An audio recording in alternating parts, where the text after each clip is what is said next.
Ammonia synthesis might not be something you think about every day. It might not be something you ever think about, but I can guarantee that the world would look very different if this process never existed. And there would probably be a lot more hungry people and a lot less interesting chemistry. So let's get into it. So why is ammonia synthesis important? Number one would be fertilizer. And so since the advent of agriculture some 8,000 years ago, the depletion of nitrogen from soil has proved a significant challenge to farmers. Before finding a reliable source of nitrogen for fertilizing crops, many cultures used slash and burn agriculture or crop rotation, which required large sections of farmland to be left fallow for a season. Eventually, people began using potassium nitrate, commonly known as saltpeter, as a soil fertilizer, which plants can readily absorb as a polyatomic anion. That was the first type of synthetic fertilizer.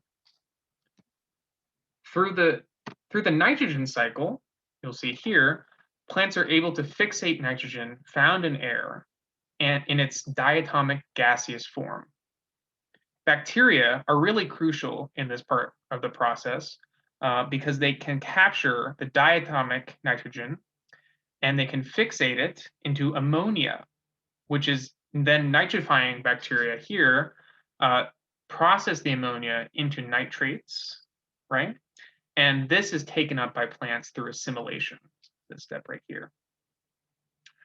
This is then used by plants for building proteins, allowing crops to grow and mature. Okay, so remember that amino acids have an amino group, that's nitrogen.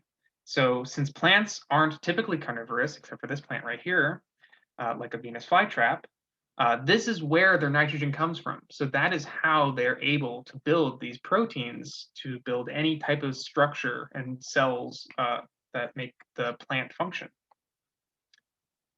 So today, practically all nitrogen fertilizer is produced from ammonia using the Haber-Bosch process.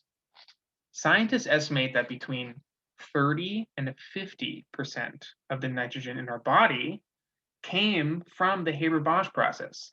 So that means all of the plants that you eat, or I guess 30 to 50% of the plants that you eat, and then 30 to 50% of the animals that you eat who ate those plants are responsible, or the Haber-Bosch process is responsible for that. Okay, so what else? Why else? Plastics.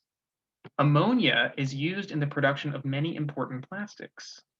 Polyamides are a very common type of synthetic material, and they form the structure of nylons, which are found in various fibers, tubing, fish line, and even toothbrush bristles right here. So that is made possible, as you can see here, the amide group. This group is made possible from ammonia. Okay, what else? So in terms of chemical synthesis, ammonia synthesis is the only real route to obtaining nitrogen compounds that are useful in chemical reactions and in chemical synthesis. So we see a guy here doing some chemical synthesis. While ammonia itself is also useful as a weak, cheap base, right? The nitrogen as an element is invaluable in organic synthesis because of its high electronegativity and also its group number. Okay, so it's got a lot of interesting chemical properties that are important in organic chemistry and organic chemical synthesis. Okay, so this is just one picture I found that really demonstrates how all of these different compounds rely on nitrogen and how many of these different types of reactions have nitrogen in them in all these different types of compounds. Because also remember, nitrogen can form 3 bonds, you know, almost as good as carbon, not quite as good, but almost as good. All right, so let's talk about the development of ammonia synthesis. That's where we get to this guy, Fritz Haber, or Haber. So in the early 20th century, saltpeter supplies, that's the first synthetic fertilizer, and other types of fertilizers such as manure, not synthetic, were increasingly in demand, and it was predicted that soon agriculture would not be able to support the world's rapidly increasing population in the earliest 20th century. So this German scientist named Fritz Haber developed a process for converting nitrogen into ammonia, diatomic nitrogen, by combining hydrogen gas at high temperatures. All right, so let's take a look. Haber's reaction took 1 mole of diatomic nitrogen, right here, and 3 moles of hydrogen gas, and created 2 moles of ammonia gas. This reaction, however, required an enormous amount of energy in the form of both heat and pressure due to the negative enthalpy, negative 92 kilojoules per mole. So while the activation energy required high temperatures, right, the negative enthalpy in the reaction made the equilibrium shift towards product if you increased the temperature too much. And it was also very difficult to remove ammonia gas while the reaction is occurring to shift the equilibrium to the right. So basically, pressure is added so that the activation energy is achieved without temperatures being too high. Okay. And here's a diagram of this right here. This is the basic process that Haber used. Catalysts were also important in the Haber-Bosch process. Haber himself utilized mainly iron catalysts, which reduced the activation energy needed for the reaction to take place. And the biggest hurdle really was the breaking of the highly stable nitrogen bond right here. It's a triple bond. And currently, research is really trying to find better catalysts to improve the catalysis in this reaction to try to even further reduce the activation energy, which would in turn reduce the amount of heat and pressure required. Okay, so diatomic nitrogen here is extremely plentiful. It's about 78% of Earth's atmosphere. So this provides an unlimited source of nitrogen for ammonia synthesis. Hydrogen, on the other hand, is not typically found in diatomic form. Most hydrogen on Earth is in water or hydrocarbons or minerals of some sort. So hydrogen, therefore, is really the more difficult reactant to obtain for this reaction.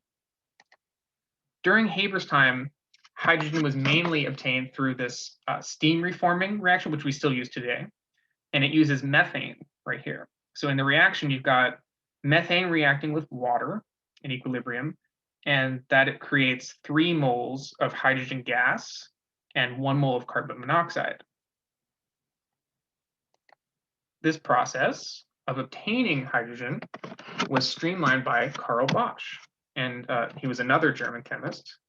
And because of Bosch's contribution, basically, ammonia became much more feasible to produce on an industrial scale because now both of the reactants are easily obtainable or relatively easily obtainable.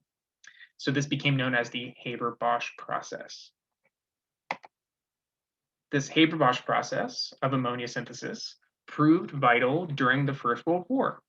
So for the Germans, while the Allied powers had access to saltpeter for agricultural fertilizer production, Germany did not. And instead, they basically had to rely on the ammonia produced from the Haber-Bosch process. So ammonia was also used in creating explosives for both sides in World War I. Nitrogen-containing explosives like nitroglycerin right here, ammonium nitrate, and trinitrotoluene, or TNT, were produced during the war, with Haber himself developing a number of different nitrogen-based explosives to try to shorten the war. But as history showed, these weapons really only made the war more horrific for the soldiers and did not shorten the war. It should also be noted that although Haber was an important chemist, he is also responsible really for the development of a lot of chemical weapons, which were first used during World War I.